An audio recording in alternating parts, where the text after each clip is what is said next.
आज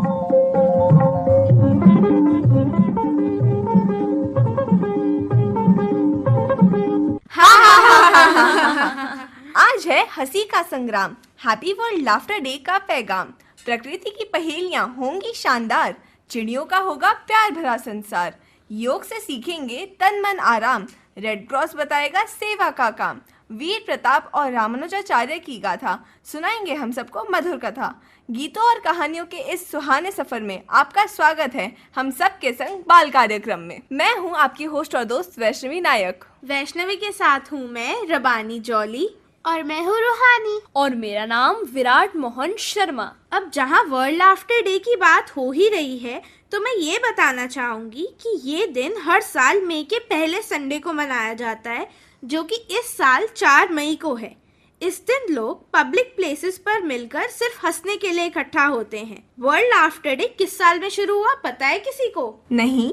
world laughter day 1998 में doctor Madan Kataria ने मुंबई से शुरू किया था। Doctor Madan Kataria world laughter yoga movement के भी फाउंडर हैं। उनका ये मानना है कि हंसी एक यूनिवर्सल लैंग्वेज है जो सबको जोड़ती है और दोस्ती और भाईचारे का संदेश देती है। दोस्तों 115 से भी ज्यादा देशों में ये लाफ्टर क्लब है। अरे वाह, ये तो बहुत अच्छी बात है। इससे एक चीज मैं भी बताना चाहूंगी, हंसी ना सिर्फ हमारा स्ट्रेस कम करती है बल्कि इम्यूनिटी भी बढ़ाती है और हमारी जिंदगी को और भी पॉजिटिव कर देती है। यह काया कंचन बने, कर जीवन में योग, नित्य व्यायाम करे सभी, शरीर रहे निरोग। तो दोस्तों, मानसिक स्वास्थ्य के लिए अगर हंसी जरूरी है तो शारीरिक स्वास्थ्य के लिए योग भी जरूरी है। पता है दोस्तों, भारत की भूमि को ऋषि मुनि एवं देवों की भूमि माना जाता है। इसीलिए भारतीय संस्कृति विश्व में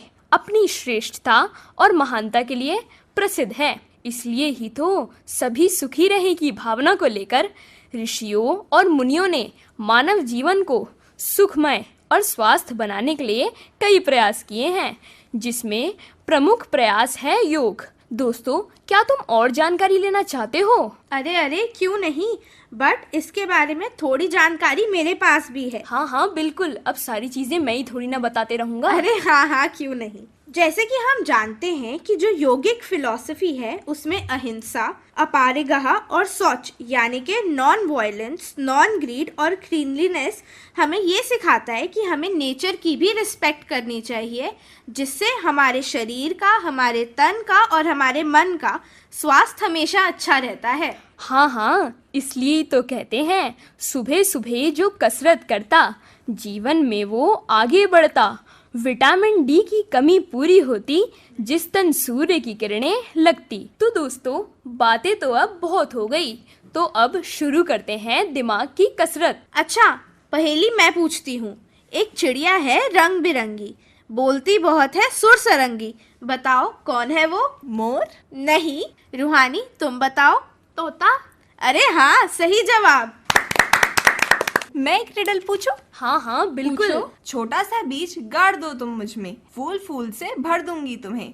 मुझे बचाओ, जीवन बचाओ, मेरा नाम जल्दी से बताओ। पेड़? नहीं। क्या इसका उत्तर मिट्टी है? बिल्कुल सही जवाब।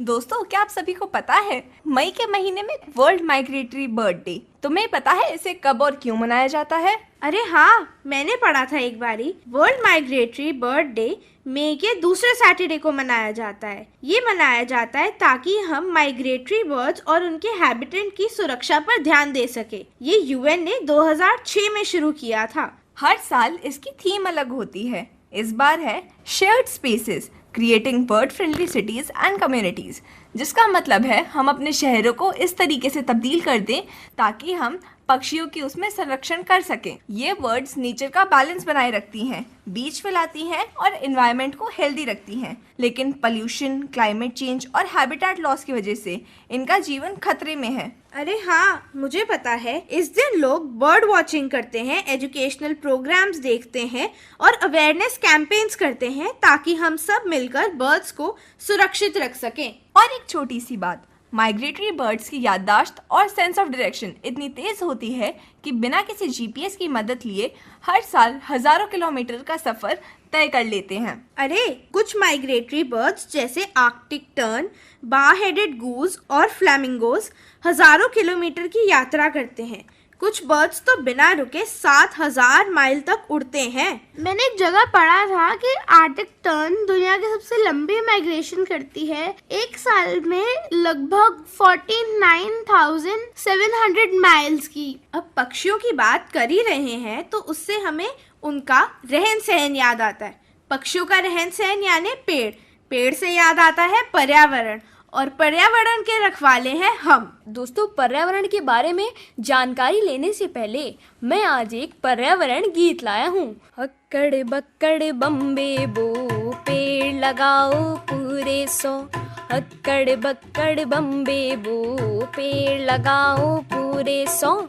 हक्कड़ बक्कड़ बम्बे बो, पेड़ लगाओ पूरे 100। एक साल में एक उगाओ, 2 सालों में 2 उग जाओ। एक साल में एक उगाओ, 2 सालों में 2 उग जाओ। 3 साल में होंगे 3, 100 सालों में कितने पाओ। 3 साल में होंगे 3, 100 सालों में कितने पाओ। कितने? पूरे 100 भाई पूरे 100, पूरे 100 भाई पूरे 100। हक्कड़ बक्कड़ बम्बे बो, पेड़ लगाओ पूरे 100। एक पेड़ से फूल अनेक, फूलों का दाता है एक पेड़ से फूल अनेक, फूलों का दाता है एक पेड़ से बीज कई, कुछ बीजों को बो कर दे। एक पेड़ से बीज कई, कुछ बीजों को बो कर दे। कितने? पूरे 100 भाई पूरे 100, पूरे 100 भाई पूरे 100।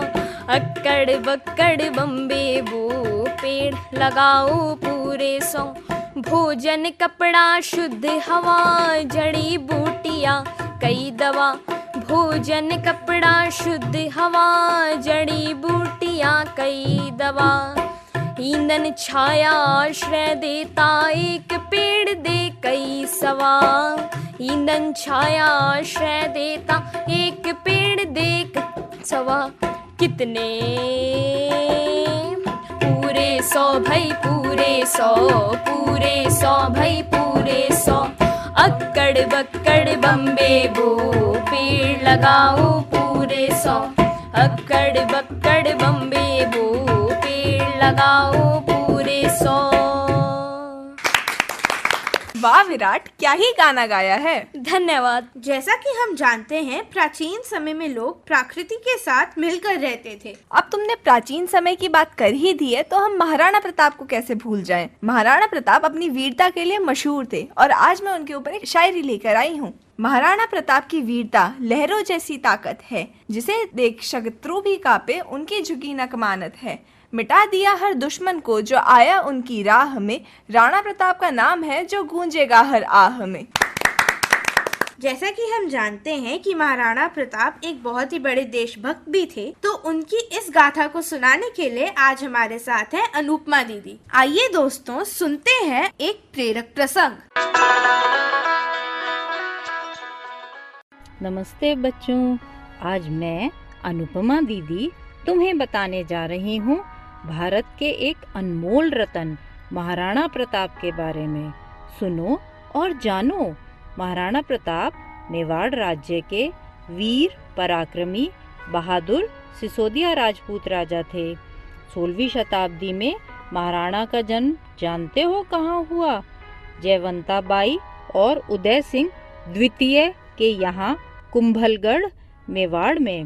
राणा ने अपने राज्य को बचाने के लिए अपने से कई गुना बड़ी फौज से कई बार युद्ध किया। इनमें सबसे प्रसिद्ध युद्ध है हल्दी घाटी का, जहां प्रताप के थोड़े से सैनिकों ने अकबर की बड़ी फौज के साथ लड़ाई लड़ी। इस युद्ध में राणा को बचाते हुए उनके भाइयों और प्यारे घोड़े ने बलिदान दिया। जानते हो बच्चों, घोड़ा कौन था? जी हाँ, चेतक। चेतक के बलिदान को श्याम नारायण पांडे की इस कविता ने युगों युगों के लिए अमर कर दिया है। रणबीच चौकड़ी भर भर कर चेतक बन गया निराला था। राणा प्रताप के घोड़े का पड़ गया हवा से पाला था, और अंत में बैरी समाज रह गया दंग। घोड़े का ऐसा देख रंग, जब वह मर रहा था घोड़ा, तो दुश्मन भी भौचक्के रह गए कि कैसा घोड़ा है। अपने मालिक को बचाने के लिए 50 फीट गहरे एक नाले को पार कर गया एक ही छलांग में। चेतक की समाधि आज भी राजस्थान में है। युद्ध के बाद महाराणा और उनके सैनिक परिवार सहित अरावली के जंगलों में छिप गए।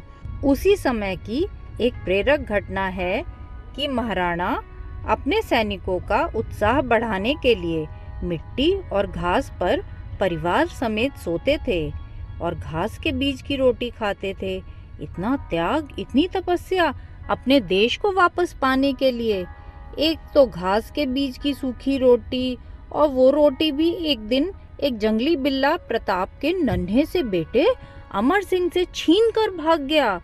मेवाड़ी भाषा में कवि कन्हैयालाल सेठिया ने इस बारे में कुछ ऐसे लिखा है। हरे घास री रोटी जद बन बिलावडो ले भाग्यो, नान्हो सो अमरियो चीख पड़ियो, राणा रो सोयो दुख जाग्यो। कितना मिठास है मेवाड़ी भाषा में कि नन्हे से अमर सिंह से एक जंगली बिल्ला रोटी छीनकर भाग गया और राणा के अंदर से दुख जागा। राणा दुखी तो हुए पर अपना साहस नहीं छोड़ा और अगली लड़ाई में अपने मेवाड़ का बहुत सा हिस्सा वापस जीत लिया। तो बच्चों, यह थी कहानी चेतक के मालिक, मेवाड़ की शान, राजस्थान में सदा सदा के लिए अमर महाराणा प्रताप की। यह कहानी हमें सिखाती है देशभक्ति, बहादुरी, अपनों का दुख समझने की शक्ति।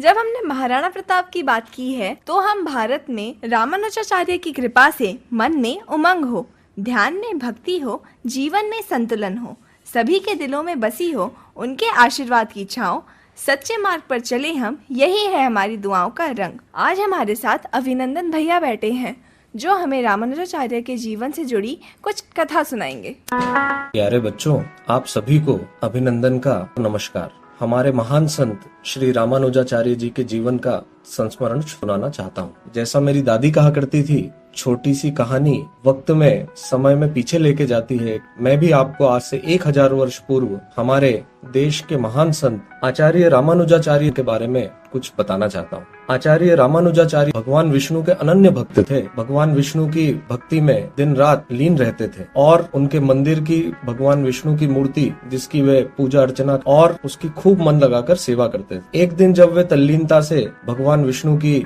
मूर्ति को निहार रहे थे, तो उन्होंने देखा कि भगवान की मूर्ति की पीठ पर एक चोट का निशान। चोट का निशान देखकर हैरानी से उन्होंने प्रश्न कर लिया कि हे प्रभु, आपकी पीठ पर यह घाव का निशान कैसा है? तभी उनको एक दिव्य आवाज सुनाई दी। ऐसा लगा मानो भगवान विष्णु की मूर्ति उनसे साक्षात बात कर रही है। हाँ, मुझे घाव हुआ है और इसका कारण भी तुम ही हो रामानुजाचार्य। रामानुजाचार्य हतप्रभ रह गए और पूछ बैठे, मैं आपको कैसे चोट पहुंचा सकता हूँ? हे प्रभु, ये पाप मैं कैसे कर सकता हूँ? दिव्य आवाज ने प्रत्युत्तर दिया कि जब तुम दूसरों की तारीफ नहीं करते हो, जब तुम दूसरों को नुकसान पहुंचाते हो, जब तुम प्राणी मात्र में मेरा दर्शन नहीं करते हो, तो ये बात मुझे चुभती है, ये बात मुझे घाव पहुंचाती है। क्योंकि हर जीव में मैं ही तो विराजमान हूँ, हर जीव में मेरा ही तो वास है। इसलिए ये घाव इस वजह से हुआ है कि तुमने प्रत्येक जीव में मेरी छवि नहीं देखी है। अपनी गलती तुरंत रामानुजाचार्य समझ गए और रोते हुए बोले कि हे ईश्वर, आगे से इस बात का मैं सदैव ध्यान रखूंगा। मैं प्रत्येक प्राणी को ऐसा देखूंगा जैसे इस सब में आपका ही वास है। और तुरंत ही मूर्ति का घाव ठीक हो गया। और ये कहानी हमको बताती है प्रत्येक जीव में हमें ईश्वर को देखना चाहिए। प्यारे बच्चों, रामानुजाचार्य के जीवन की ये घटना हमें ये शिक्षा देती है, प्राणी मात्र में ईश्वर का वास है और हर प्राणी की हमको मदद करना चाहिए, करुणा का भाव रखना चाहिए। अरे वाह, कथा तो बहुत ही अच्छी थी। तो दोस्तों, क्या तुम्हें पता है कि जनगण मन के रचयिता कौन थे? ये तो किसको नहीं पता होता। जनगण मन के रचयिता थे रविंद्रनाथ टैगोर। तो दोस्तों, अब हम रविंद्रनाथ टैगोर के द्वारा लिखी एक कहानी सुनेंगे। एक था मूर्ख तोता, गाता पर शास्त्र नहीं जानता था, सब करता यह नहीं जानता था कि कायदा कानून किसे कहते हैं। राजा बोले, ऐसा तोता किस काम का? मंत्री को कहा, इस तोते को शिक्षा दो। शिक्षा देने का काम राजा के भांजे को मिला। पंडितों की बैठक हुई। विषय था उक्त जीव की अविद्या का कारण क्या है। गहरा विचार हुआ। सिद्धांत ठहरा, तोता अपना घोंसला साधारण खरपात से बनाता है। ऐसे आवास में विद्या नहीं आती, इसलिए आवश्यक है कि इसके लिए कोई बढ़िया सा पिंजरा बना दिया जाए। सुनार बुलाया गया। वह सोने का पिंजरा तैयार करने में जुट गया। पिंजरा ऐसा अनोखा बना जिसे देखने के लिए लोग टूट पड़े और कहते कि इस तोते का क्या नसीब है। सुनार को थैलियां भर भर इनाम मिला। पंडित जी तोते को विद्या पढ़ाने बैठे। नस लेकर बोले, यह काम थोड़ी पोथियों का नहीं है। राजा के भांजे ने पोथी लिखने वालों को बुलवाया। पोथियों की नकल होने लगी और नकलों के पहाड़ लग गए। लोगों ने कहा, शाबाश, इतनी विद्या के धरने को जगह भी नहीं रहेगी। नकल नवीसों को लद्दू बैलों पर लाद लाद कर इनाम दिए गए। दामी पिंजरे की देखरेख में राजा के भांजे बहुत व्यस्त रहने लगे। जो भी देखे यही कहता कि उन्नति हो रही है। इन कामों पर अनेक अनेक लोग लगाए गए, जो हर महीने मोटे मोटे वेतन ले लेकर बड़े बड़े संदूक भरने लगे। संसार में निंदकों की कोई कमी नहीं है। एक ढूंढो 1000 मिलते हैं। निंदक बोले, पिंजरे की तो उन्नति हो रही है, पर तोते की खोज खबर लेने वाला कोई नहीं है। राजा के कानों में जैसे ही बात पड़ी, उन्होंने भांजे को बुलाया और कहा, क्यों भांजे साहब, ये कैसी बात सुनाई पड़ रही है? भांजे ने कहा, महाराज, अगर सच सच बात सुनना चाहते हो तो सुनारों को बुलाइए, पंडितों को बुलाइए, नकल नवीसों को बुलाइए, मरम्मत करने वालों को बुलाइए और मरम्मत की देखभाल करने वालों को बुलाइए। निंदकों को हलवे में हिस्सा नहीं मिलता, इसलिए वह ऐसी ओछी बात करते हैं। राजा ने मामले को साफ साफ सुना और भांजे को सोने के हार पहनाए गए। एक दिन राजा अपने मुँह साहब, मुँह लगों, मित्रों और मंत्रियों के साथ आप ही शिक्षाशाला में आ धमके। उनके पहुंचते ही शंख, ढोल, ताशे, नगाड़े आदि बज उठे। पंडित मंत्र पाठ करने लगे। मिस्त्री, मजदूर, सुनार, देखभाल करने वाले और उनके ममेरे, चचेरे, फुफेरे भाई जय जयकार करने लगे। भांजा बोला, महाराज देख रहे हैं ना? महाराज ने कहा, आश्चर्य, शब्द तो कोई कम नहीं हो रहा। भांजा बोला, शब्द ही क्यों, इसके पीछे अर्थ भी कोई कम नहीं। राजा प्रसन्न होकर लौट पड़े। राजा हाथी पर सवार होने ही वाले थे कि पास के झुरमुट में छिपा बैठा निंदक बोल उठा, महाराज, आपने तोते को देखा भी है? राजा चौंक कर बोले, अरे हाँ, यह तो मैं बिल्कुल भूल ही गया था, तोते को तो देखा ही नहीं। लौटकर पंडित से बोले, मुझे यह देखना है कि तोते को तुम किस ढंग से पढ़ाते हो। पढ़ाने का ढंग तोते की तुलना में इतना बड़ा था कि तोता दिखाई ही नहीं पड़ता था। राजा ने सोचा, अब तोते को देखने की जरूरत ही क्या है, उसे देखे बिना भी काम चल सकता है। राजा ने इतनी अच्छी तरह समझ लिया कि बंदोबस्त में कोई भी भूल चूक नहीं है। पिंजरे में दाना पानी तो था नहीं, थी सिर्फ शिक्षा, यानी ढेर के ढेर पोथियों के पन्ने फाड़ फाड़ कर कलम की नोक से तोते के मुंह में डाले जाते थे। तोता का मुंह ठसाठस भरकर बिल्कुल बंद हो गया। देखने वालों के रोंगटे खड़े हो जाते।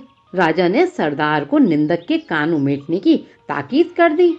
तोता दिन पर दिन अधमरा होता गया। अभिभावकों ने समझा कि प्रगति काफी आशाजनक हो रही है। पक्षी स्वभाव के एक स्वाभाविक दोष से तोते का पिंड अब भी छूट नहीं पाया था। सुबह होते ही वह उजाले की ओर टुकुर टुकुर निहारने लगता और बड़ी ही अन्याय भरी रीति से अपने पंख फड़फड़ाने लगता था। किसी किसी दिन तो ऐसा भी देखा गया कि वह अपनी रोगी चोंच से सलाखें काटने में जुटा हुआ है। तोते के पंख काट दिए गए। राजा के संबंधियों ने सिर हिलाकर कहा, इस राज्य के पक्षी सिर्फ बेवकूफी नहीं, नमक हराम भी हैं। तोता मर गया। कब मरा इसका कोई निश्चय नहीं। निंदक ने अफवाह फैलाई कि तोता मर गया। राजा ने भांजे को बुलवाया और कहा, भांजे साहब, यह कैसी बात सुनी जा रही है? भांजे ने कहा, महाराज, तोते की शिक्षा पूरी हो गई है। राजा ने पूछा, अब भी वह उछलता फुदकता है? भांजा बोला, अजी राम कहिए, अब भी वह उड़ता है? ना, कतई नहीं। अब भी गाता है? नहीं तो। दाना ना मिलने पर अब भी चिल्लाता है? ना। राजा ने कहा, एक बार तोते को लाना तो सही, देखूंगा जरा। तोता लाया गया। साथ में कोतवाल, प्यादे, घुड़सवार आए। राजा ने तोते को चुटकी से दबाया। तोते ने ना हाँ की ना ना की। हाँ, उसके पेट में पोथियों के सूखे पत्ते खड़खड़ाने जरूर लगे थे। कहानी तो बहुत ही सुंदर थी। दोस्तों, किसी को पता है रेड क्रॉस डे कब मनाया जाता है? रेड क्रॉस डे 8 मई को मनाया जाता है। अच्छा, किसी को ये पता है कि रेड क्रॉस डे के फाउंडर कौन है? नहीं। अच्छा चलो, कोई नहीं, मैं बता देती हूँ। रेड क्रॉस के फाउंडर हेनरी ड्यूनेट थे और उनके जन्मदिन के दिन मनाया जाता है world red cross day. Henry Dunant ने 1863 में international committee of red cross ICRC बनाई थी, जिसका मोटो था humanity, impartiality, neutrality, independence, voluntary service, unity और यूनिवर्सिटैलिटी। यह दिन हमें मानवता की सेवा और दूसरों की मदद करने का महत्व समझाता है। इस साल इस दिन की थीम है keeping humanity alive around the world. इस दिन नेचुरल डिजास्टर्स, वॉर्स और इमरजेंसी में जो लोग मदद करते हैं, उनकी मेहनत को सल्यूट किया जाता है। किसी को ये पता है रेड क्रॉस डे का दूसरा नाम क्या है? रेड क्रॉस डे का दूसरा नाम है रेड क्रिसेंट डे। तो दोस्तों, सच सच बताना, आज कहानी सुनने का मन किस किस का कर रहा है? अरे मेरा तो बहुत मन कर रहा है। मेरा भी बहुत मन कर रहा है कहानी सुनने का। मेरा भी। तो दोस्तों, आज स्मिता दीदी हम सबके लिए एक बाल कहानी लाई हैं, तो चलिए उनसे सुनते हैं। आज रविवार था और सोहन के विद्यालय की छुट्टी थी। आज उसे अपने दादाजी के साथ सुबह की सैर पर भी जाना था। यह कार्यक्रम तो लगभग प्रत्येक रविवार का तय ही था। सोहन को अपने दादाजी के साथ सैर करना बहुत पसंद था। रास्ते में सोहन हरी भरी पत्तियों को महसूस करता, उन्हें सहलाता, कभी उनका स्पर्श करता, कभी फूलों की खुशबू को सूंघता। उसे पता था कि फूल और पत्तों को तोड़ना बुरी बात है, क्योंकि पेड़ों में भी जीवन होता है और पेड़ों को हानि नहीं पहुंचानी चाहिए।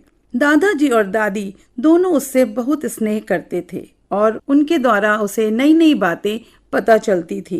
दादाजी अपने दोस्तों से बातें करते, तब तक सोहन पास ही खेलता रहता। वहाँ पार्क में उसके कुछ दोस्त भी बन गए थे। कभी कभी उनके साथ भी मिलना होता था तो सोहन की खुशी का ठिकाना नहीं रहता था। आज सुबह की सैर के समय उसने रास्ते में देखा कि दादाजी के मित्र और कुछ बच्चे मिलकर मिट्टी की गेंद बना रहे हैं। सोहन को यह देखकर बहुत आश्चर्य हुआ और जिज्ञासा भी हुई। वह दौड़कर वहां पहुंचा और आंखें बड़ी बड़ी करके उन्हें देखने लगा, उन गेंदों को निहारने लगा। जिज्ञासावश उसने अपने दादाजी की तरफ देखा और पूछा, दादाजी, मैं अपने दोस्तों के साथ कभी कभी मिट्टी के घरौंदे तो बनाता हूँ, पर मैंने किसी बड़े बुजुर्ग को मिट्टी की गेंदें बनाते हुए पहली बार देखा है। दादाजी मुस्कुराकर बोले, बेटा सोहन, ये मिट्टी की गेंदें कोई साधारण गेंद नहीं है, ये है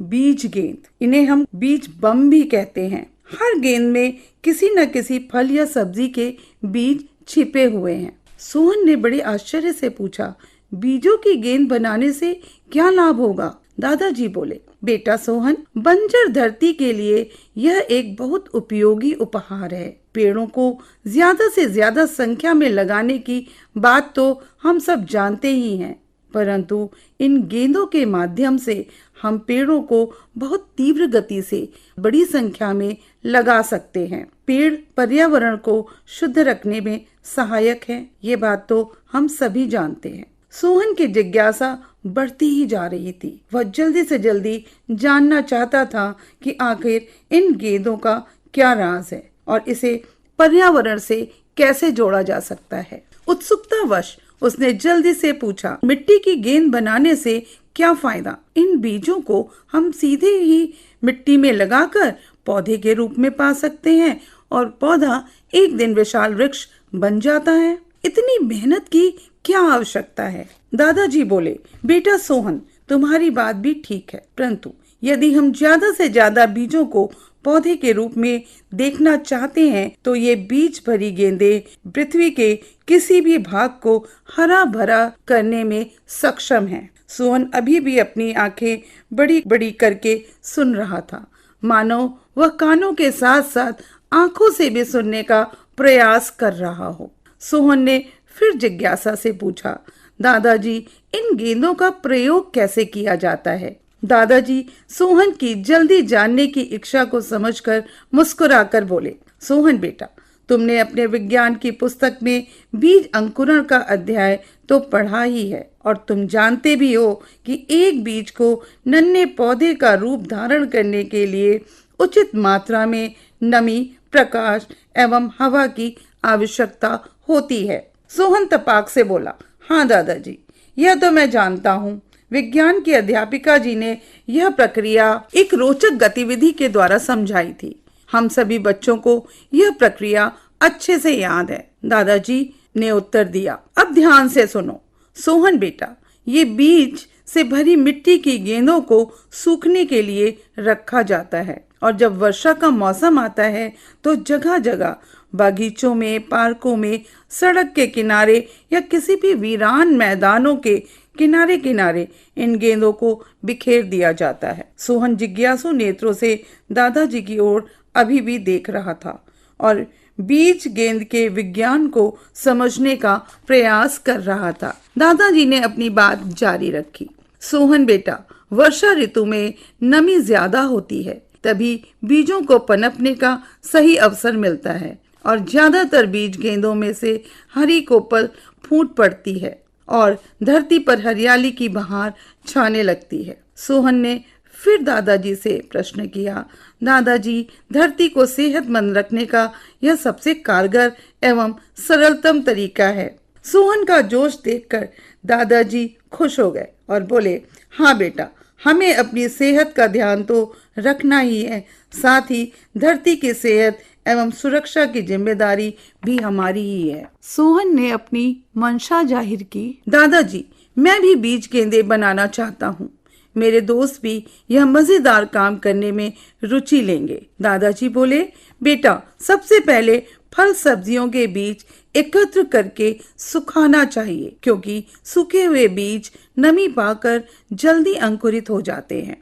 सोहन उत्साह पूर्वक बोला, मैं अपने दोस्तों को बीज एकत्र करके सुखाने की सलाह दूंगा, जिससे हम सभी मिलकर ढेर सारे बीज गेंदे बना सके। दादाजी सोहन की सकारात्मक सोच पर गर्व से मुस्कुराकर बोले, बेटा, किसी महत्वपूर्ण काम को करने से पहले पूरी प्रक्रिया को समझना जरूरी है। सोहन ने उत्सुकतावश दादाजी की ओर देखा। दादाजी बोले, बेटा, जब भी बीज गेंदे बनाओ, साफ मिट्टी से ही बनाओ। बीज को अच्छी तरह सुखाकर ही इस्तेमाल करिए। हाथ के नाखून अच्छी तरह छोटे छोटे कटे होने चाहिए, जिससे मिट्टी नाखूनों में जमे नहीं, या दस्ताने भी पहन सकते हो। कार्य समाप्ति पर हाथ पैर अच्छी तरह साबुन और पानी से साफ करना भी जरूरी है। सोहन प्रसन्नता पूर्वक बोला, हाँ दादाजी, धरती की सेहत के साथ अपनी सेहत का ध्यान रखना भी तो